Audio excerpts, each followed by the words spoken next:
Өнөөдрөөс 40 гаруй хоногийн дараа Монгол Улсын дараагийн шинэ ерөнхийлөгчийг сонгох сонгуулийн санал хураалтын өдөр эхлэх гэж байна. Ардчилсан сонгуул зохион байгуулсан гэх явцуурлаас хойш Монгол Улс 5 дахь ерөнхийлөгчөө сонгоно. Бэлгэдлийн төдий Шавар Арслангийн дүрээр оршин байсан ерөнхийлөгчийн Синти одоогийн бүрийн эрхээ хэрэгжүүлж байгаа ерөнхийлөгч Цагаагийн элбэг доржин үеэс эрх мэдэлжсэн энэ Синтийн шин дүрд эрх мэдлийн хуваарлалт хэрхэн ногдох вэ? Энэ талаар өнөөдрийнхөө нэвтрүүлгээр ярих болно.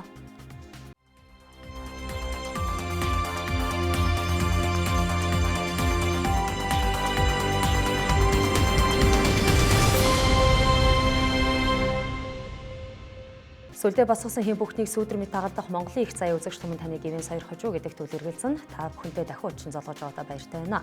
Setguullch Shinjeech нэвтрүүлгийн эхний дугаар ээлж дугаар та бүхэнд хүрч байна.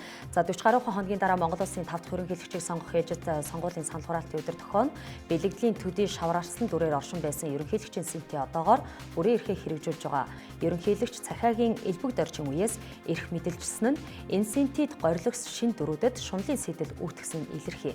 2017 оны гал дахь ажилд дэлхийн гүрнүүд шинэ удирдагчаа тосон авч байгаа онцлог давхцлын жил тохиож байна. Энэ давхцал Монгол улсыг тойрсонгүй. Андын холбооноос атаацал өсөрхөл рүү хөлбөрсөн харгас харилцааны бүхэл бүтэн түүхийг элбэгдэрж ерөнхийлөгчөөр ажиллаж байх жилүүддээ өрнүүлснийг юу сандхав? За Монгол улсыг ерөнхийлөгчийн засаглалтай юу гэж асуувал эндүрл болно. Харин сүүлийн 8 жилд ерөнхийлөгчийн засаглалтай мэтэд ойлгогдох хүртлээр үндсэн хуулиар баталгаажсан парламентын засаглалын үнцийг хүчгүйтсэн байх юм. Харамсалтай нь үндсэн хуулийн тусагдсан парламентын засаглалыг тунхаглахдаа хууль тогтоогчид төрийн байгууллага хоорондын бүтцийн эрэм дараалал дээр эргэлзэж болохгүй зүйгүй үйлдвэрийг хуулиндаа тусгаж өгсөн нь өнөөдөр бид ерөнхийлөгчийн засаглалтай байх уу эсвэл парламентын засаглалтай байх уу гэх сонголт нэгсэн асуултын хариулт болж мэдэх тал бий. Та бүхэн дэлгэцэн дүүхт мэдээлэлд анхаарлаа хандуулна уу? За Монгол улсын үндсэн хуулийн 20 дугаар зүйлд Монгол улсын их хурл бол төрийн эрх барих дээд байгууллага мөн бөгөөд хууль тогтоох эрх мэдлийг гагцхүү улсын хуралд хадгална гэж зөвлөжилсөн байна. Төрийн эрх барина гэдэг бол улсын хурлын үйл ажиллагааны халдашгүй эрхээр дархлагдсан гэдгийг баталгаажуулсан хуулийн залт мөн. Гэхдээ өөрт хамаатай эрх ямбыг эрэлхийлэгчдэд ташаа ойлголт буухыг за энд нэг утгыг тодруулъя. Халдашгүй эрх гэдэг бол мөн чанартай хуулиар хэм хэмжээтэй эдэлж болох эрхийн тухай яригдж байгаа болохоос ус хязгаар нь үгүй эрхийн тухай ярьсангүй. Тэнгэрийн дор төрж газар дэлхий дээр амьдарч байгаа тань үнэл бол хязгааргүй зурагдсан тавилан гэж байдаггүй. Байгалийн зам ёсны зарчмынхаа дагуу эрх зүйт тогтолцоо бүрлэх учиртай атал бидний тархины хөгжлийн саажилт бүгдийг өөрт ашигтайгаар ургуул сэтгэх болсны бодит илэрлэл нь өнөөгийн улс төрчдийн авир. Улсын хурл төрийн эрх барих дээд байгууллага атал парламентын засаглал ерөнхийлөгчийн засаглалаар халагдан ойлгогдох болсон шалтгаан нь эрх зүйн талаас юу байж болох вэ?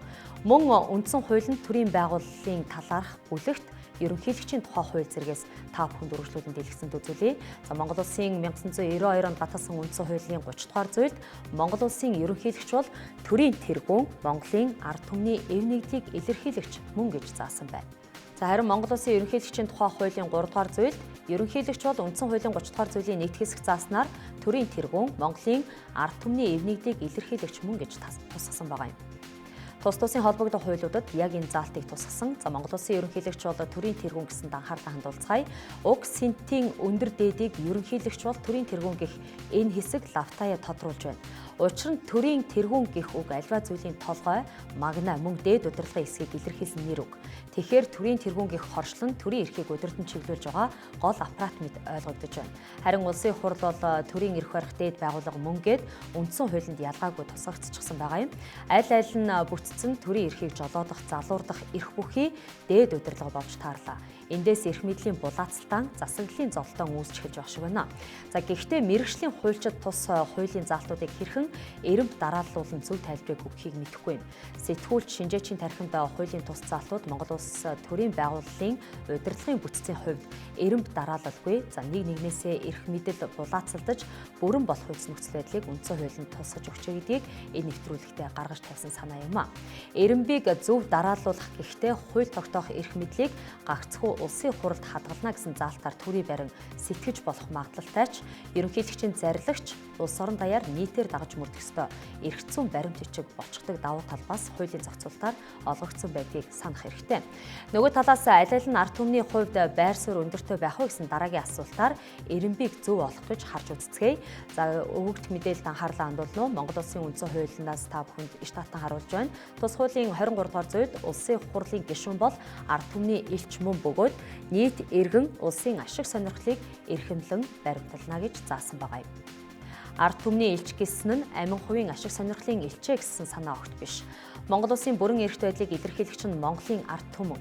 За тиймээс үндсэн хуулинд Монгол улсад засгийн бүх эрх мэдэл ард түмний мэдэл байна гэж тунхагласан болов хэмээн мунхаглан ойлгож байна. За энэ эрхээ өөрсдийн сонгож байгуулсан төлөөлөгчдийн байгууллагаараа дамжуулан эдлэх эрхийг эрх зүйн зохицуулалтаар нь шийдвэрлэж өгсөн хэдий ч чухам хэн нь ард түмний сонголтын үр дүнгээр баталгаажсан төлөөлөгч вэ гэд асуувал хуулийн тусагдсан үг хэллэгээр эргэлзээ төрүүлж байгаа юм.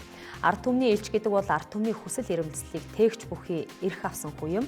За тэдний эрхийг хангахын төлөөтөд өөрчлөсөн эрх бүхий байгуулга нь улсын хурлаа гэж ойлгож болох талтай. Харин ард түмний нэгдлийг илэрхийлэгч мөн хэмээх ерөнхийлөгчийн албан тушаалын тодтолцоолыг юу гэж ойлгох вэ?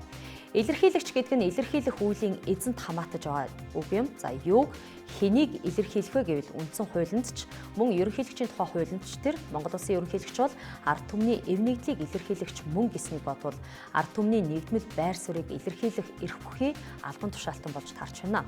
Гэвэл их хурл ард түмний тархаа бутархай төлөөллийн байгууллага бишийн хувьд ерөнхийлөгчийн бэлэгдлийн чанар ухагдхуун нь улсын хурлын байр суурьтай энэ дүүцэх хэмжээнд байна гэдэг нь дахин харагдаж байна. За ялгаагүй аль аль нь ард түмний чөлөөт сонголтоор баталгааждаг сонгуулийн зарчим манай улсад өнөөдрийн байдлаар хүчин төгөлдөр үйлчилж байгаа юм лээ. За дараагийн эргэлзээ хаана үүсч байна гэдгийг Setguullch Shinjeechийн дараагийн хэсгээс хүлээн авч үзнэ.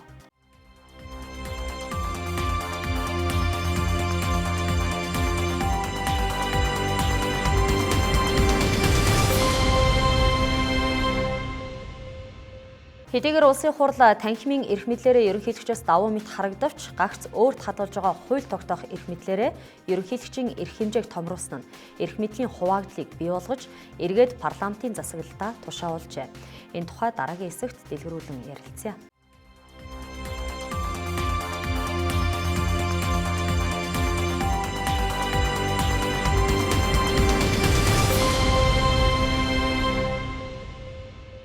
Setguullch Shinjeechийн дараагийн хэсэг тавтан морилно. Хэдийгээр 1989 оны ардчилсан хөдөлгөөнөөс хойш бид парламентын засаглалыг үндсэн хуулиараа хүлээн авсан боловч засаглалын энэ эрх мэдэл нэгдмэл бус хуваагдмал төлөвч шилжсэн нь өнөөгийн төрийн байгууллагын бүтэц доторх холбогдох субъектуудын хэрэгжүүлж байгаа эрхээс нь харагцаар байна. За угтаа хууль тогтоох эрх мэдэл гагц их хуралд хадгалагдаж байгаа хэрнээ энэ эрхээрээ өөрийн эрхийг боомлсон бас нэгэн хуулийн зохицуулалтыг Монгол Улсын их хурал баталсан байдаг юм а. Тус хуулийн зохицуулалтаар ерөнхийлөгчийн эрх мэдлийн хэмжээнд Монгол Улсын тусгаар тогтнол бүрэн эрхт байдал хангагдах нөхцөл нь төвлөрч тодорхой шийдлүүд базагдж байдаг юм. Дэлгэцэн та бүхэнд хуулиас иш татаж харуулъя. За үндэсний аюулгүй байдлын тухай хуулийн 6 дугаар зүйлд үндэсний аюулгүй байдлыг хангах тогтолцооны тухайтад хуулийн зохицуултыг оруулж өгсөн байдаг. За 6-гийн 1 бичигдснээр үндэсний аюулгүй байдлыг хангах тогтолцоо нь Монгол Улсын их хурал, Монгол Улсын ерөнхийлөгч түүний тэргүүлсэн үндэсний аюулгүй байдлын зөвлөл, засгийн газар, үндэсний аюулгүй байдлыг хангах чиг үүрэгтэй төрийн байгууллага, орон нутгийн өөрөө удирдах байгууллага болон холбогдох албан тушаалтнаас бүрднэ гэж хуульчилсан байна. 2001 оноос хойш хүчин төгөлдөр хэрэгжиж байгаа тус хуулийн ойлголтоор улсын хурал ерөнхийлөгчийн удирдлагын үндэсний аюулгүй байдлыг сахин хамгаалах, мөн хангах үйл ажиллагаанд оролцож таарах нь. Энд бас нэгэн жигтэй асуултыг тавьж болохоор болж байна. За Монгол Улсын үндэсний аюулгүй байдлыг хангах ажил ерөнхийлөгчийн удирдлаганд байх нь тодорхой хуульчлалтай юм бол их хурлын альва сойрхон баталж байгаа хууль тогтоомжууд үндэсний аюулгүй байдлыг үл харгалзан батлагдаж байгаа юу? Учрыг одоо үзүүлэх хуулийн заалт дээр тулгуурлан та бүхэнд өргөжлүүлэн тайлбарлая. За үндэсний аюулгүй байдлын зөвлөлийн тухай хуулийн 2 дугаар зүйлээс та бүхэнд харуулж байна. Монгол Улсын үндэсний аюулгүй байдлын зөвлөл нь үндэсний аюулгүй байдлыг хангах, төрийн нийгмэл бодлого боловсруулах, үйл ажиллагаа болон түүнийг хэрэгжүүлэх явдлыг уялдуулан зохицуулах. Энэхүү зохицуулалтанд хэрхэн хангагдаж байгааг хяналт тавих төрийн зөвлөлдөх байгууллага мөн хэмээн тусгасан байх юм а. Ерөнхийлөгчийн тэргүүлэх өөрөг бүхий үндэсний аюулгүй байдлын зөвлөл нь үндэсний аюулгүй байдлыг хангах төрийн нийгмэл бодлого боловсруулах хяналт тавих ёстой юм байна. За гэтэл үндсэн хуулинд Монгол Улс төрийн байгууллагын хувьд нийгмэл байна хэмээн зүүлчилсэн атлаа тэрхүү нийгмэл байдлыг парламентын засаглалтаа хэмээн тунхагласан тухайн ойлголтын дор буюу улсын хурал өөрөө төрийн эрх барих дээд байгууллагын хувьд энэхүү нийгмэл бодлогоо боловсруулах хяналт тавих үүрэгтэй мэт харагдаж бас болох тал байгаа юм. Яагаад гэвэл үндсэн хуулийг сойрхон батлах үндслэлийн тухай хуулийн эхэнд мөн хэрхэн эрэмблэн бичсэнд анхаарлаа хандуулцгаая. Монгол Улсын үндсэн хуулинд Монголын ард түмэн бид улсынхаа тусгаар тогтнол бүрэн эрх байдлыг баттган бэхжүүлэх, хүний эрх чөлөө шударга ёс, үндэснийхээ эв нэгдлийг эрхэмлэн дээдэлж, төрт ёс, түүх соёлынхаа уламжлалыг нандинан өвлөж, хүн төрөлхтний соёл иргэншлийн ололтыг хүндэтгэн үзэж, эх орондоо хүмүүнлэг, иргэний ардчилсан нийгэм цогцлуулан хөгжүүлэхийг эрхэм зорилго болгоно. Үүний учир Монгол Улсын үндсэн хуулийг даяар олноо зарлан тунхаглаж байна гэж бичсэн байгаа юм. За энэхүү тунхаглал нь эцэг хуулийн энтэй Монголын ард түмэн тэдгээрийн эрх мэдлээр сойрхогдож байгаа төрийн байгууллагын нэн тэргүүний үүрэг хариуцлага юм. За гэтэл үүний өмнөхөн ярьсан үндэсний аюулгүй байдлын зөвлөлийн үндсэн чиг үүрэг нь Монгол Улсын үндэсний аюулгүй байдлыг хангах явдал. Үндэсний аюулгүй байдал гэдгийг холбогдох хуулинд нь Монгол Улсын үндэсний язгуур ашиг сонирхлыг хангах гэсэн байна. За энэ язгуур ашиг сонирхлын тэргүүнд нь Монгол Улсын тусгаар тогтнол бүрэн эрхт байдал хамаатахаас гадна үндсэн хуулийн эхэнд тунхагласан дээрх бүхий л нэр томьёо агуулга мөн чанарынхаа хувьд багтаж байгаа юм лээ. Энэ өнцгөөс нь харуул үндсэн хуулийн ёсоор үндэсний аюулгүй байдлыг тэргүүлэх үүрэг чухамдаа улсын хурал хадгалагдах байтал парламентын хууль батлах үйл ажиллагааны доголдол нь төрийн байгууллагын бүтэц хооронд эрх мэдлийн хуваагдал, талцал, илүүрхлийг үүсгэсэн байна. Яг ийм тодорхой бус засаглалын эрх мэдлээс улбалан ерөнхийлөгчийн эрх үүрэг зарим талаар улсын хурлыг хүснээрээ хөдөлгөх хүзүүчтэй нохооны хэмжээнд авчирч болохоор байгаа юм. Энэ тухай ерөнхийлөгчийн тухай хуулинд тусгагдсан түүний эрх үүрэгт хамаарах хэсгүүдээс нь төөрчлөн та бүхэнд дэлгэцэнд үзүүллээ. За Монгол Улсын ерөнхийлөгчийн тухай хуулийн 2 дугаар зүйлд төрийн байгууллал улс орны удирдлагын талаарх ерөнхийлөгчийн бүрэн эрхийг хуульчилж өгсөн байдаг. Түүний 8-д улсын хурлын баталсан хууль, бусад шийдвэрт үндсэн хуулийн 33 дугаар зүйлийн 1 хэсгийн 1 зааснаар бүхэлд нь буюу зарим хэсэгт нь 20-50. 15-д улсын хурлаас тодорхойлсон Монгол Улсын дотоод гадаад бодлого нийцээгүй үйл ажиллагаа явуулсан болон үйл ажиллагааныхаа хөтөлбөрийг хэрэгжүүлэхгүй байгаа. Түүнчлэн засгийн газар чиглэл өгөх тухай ерөнхийлөгчийн зарилыг засгийн газар хэрэгжүүлээгүй нь ерөнхийлөгчийн бүрийн эрхийг хэрэгжүүлэхэд саад болсон гэж үзвэл засгийн газрыг огцруулах саналыг улсын хуралд оруулна. 16 бүх шатны шүүгчийг хууль заасны дагуу томилно. 17 улсын ерөнхий прокурор түүний орлогч нарыг томилох тухай саналаа улсын хуралд оруулна. Улсын хурал уг саналыг татгалзсан бол өөр хүнийг санал болгоно. 18 шүүхийн ерөнхий зөвлөлийн дарга гишүүдийг хууль заасны дагуу томилж чөлөөлнө. 19 төрийн тамгыг хууль тогтоомжид заасны дагуу байрна. За гих зэрэг бүрэн эрхийг тусгаж өгсөн байна. За улсын хурлын баталсан хууль тогтоомжид хэсэгчлэн болон бүхэлд нь хориг тавих эрх нь үндсэн хуулиар өөртөө дархалсан хэмээн эндүүрэн суугаа их хурлын парламентд засаглалын эрхэнд хуулийн аргаар хулгай хийхдээ ижил төсөөтэй байдлаар нөлөөлж байгаа хэлбэр байж болох тал байна. Мөн их хурлын хяналтын дор түүний баталсан бодлого шийдвэрийн хэрэгжилт гүйцэтгэлийг хариуцах үүрэгтэй гүйцэтгэх засаглал буюу засгийн газрыгч огцруулах боломж ерөнхийлөгчд байна. За энэ хэсгийг их хурл өөрөө огцруулах хэсгийн эцсийн шийдвэрийг гаргана хэмээн хууль тогтоогчид тайлбарлаж мэдэгч 1992 оноос хойш уюугийн засгийн газрын танхимыг улсын хурл өөрөө ерөнхийлөгчд олгосон энэхүү эрх мэдлийнхаа цаана далдлан явуулсан хэд хэдэн удаагийн тохиолдлыг үзэгчид мэдгэвцээ. Гэхдээ хамгийн ноцтой нэгэн баримтжуулалтыг ерөнхийлөгчийн хуулинд тусгасан байна. Энэ нь төрийн тамгыг хууль тогтоомжид заасны дагуу барина гэх заалт юм. Үндсэн хуулинд энэ талаар хэрхэн тусгасныг хамтдаа харцгаая. Монгол Улсын үндсэн хуулийн 12 дугаар зүйлд түүний 6-ад төрийн тамга дөрвөлжин хэлбэртэй, голдоо төрийн сүлдтэй, сүлдний 2 талаар Монгол улс гэсэн бичээстэй арслангийн дүрс бүхий бариултаа байна. Төрийн тамгыг Монгол Улсын ерөнхийлөгч барина гэж хуульчилсан байна. Төрийн тамгыг ерөнхийлөгч барих эрх зүйн зохицуулалт байгалвал улсын хурл өөрийгөө үндсэн хуулиар төрийн эрх барих дээд байгууллага хэмээн цоллох, цаашлаад Монгол улс өөрийгөө парламентын засаглалтаа гэж эндүрч бодлох шаардлагачгүй мэтэд ойлгогдох бодлоо.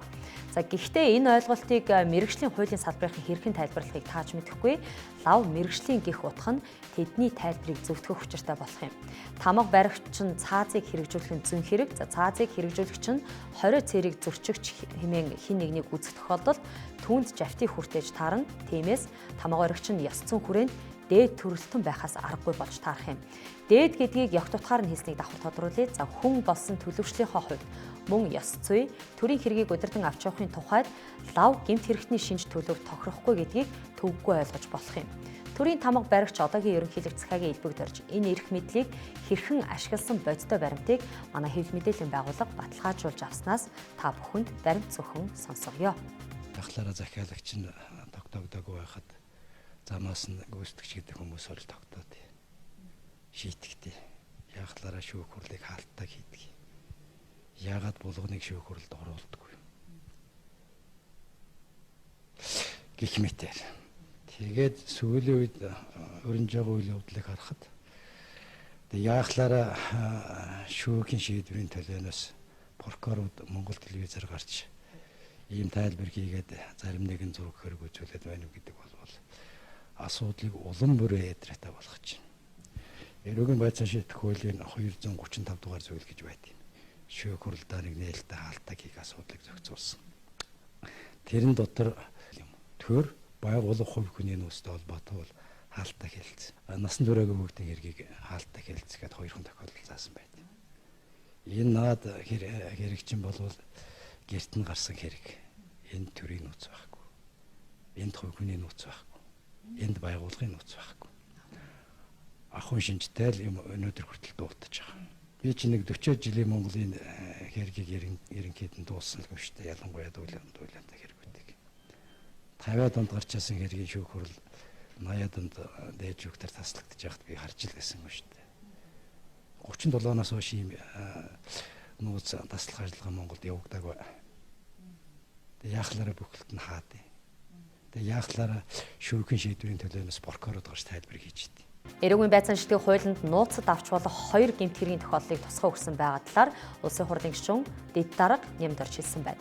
За гэтэл зориг агсны амнасыг хөнөөсөн хэргийн эзэн холбогдогчийг тогтоох үйл явцыг түргэвчлэхдээ захиалагч нь тодорхойгүй хэрэг дээр гүйцэтгэгчийг нь төрүүлж илрүүлсэн мөн нууцын зэрэглэлтэй нууц баримтуудын зарим хэсгийг нууцын зэрэглэлээс хасах гэгчлэнгийн шийдвэрийг төрийн тамгыг баригч нэгэн гаргасан байх юм.